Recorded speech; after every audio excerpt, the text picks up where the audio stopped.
We had a change of government, of course, last year, and now that baton that Cleverly was running with has been passed to Starmer, probably the worst man in Britain to pass it to.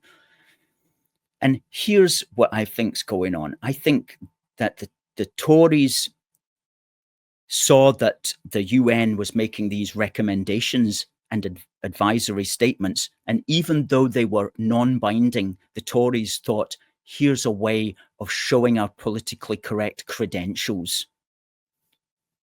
We'll show how much we love globalism and the UN by not just agreeing with them, but taking it a step further. Oh, the UN has made a non-binding piece of advice, a non-binding recommendation. You know what we're going to do? We're going to pretend that it was binding. We're going to act like it was binding. And we're going to show the world just what great internationalists we are and just how much we respect international law. And I'm sure all our leftist enemies will all nod their heads and they'll go, well, the Tories aren't so bad after all. I think that's all that's going on with the Tories, quite frankly. I think that's all that was going on with Truss and Cleverly. It's like, let's try to show our internationalist credentials and hopefully earn some brownie points from goodness knows who. However, once the baton got passed to Labour, then Labour, of course, are arch anti-imperialists.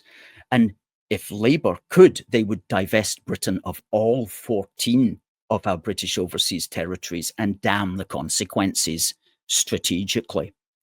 And so political correctness on behalf of the Tories has now got passed to Labour, who are the arch anti-imperialists who just want to kind of take away everything that Britain has in the world because that's just their ideology to do so.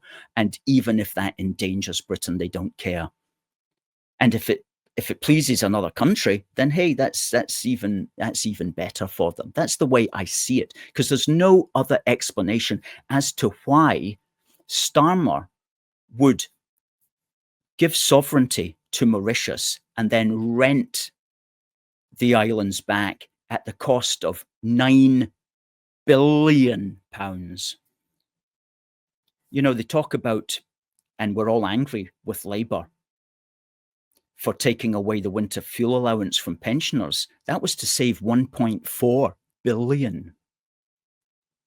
Okay, so he's going to save 1.4 billion by making your grandparents colder at the same time that he gives 9 billion to Mauritius completely unnecessarily.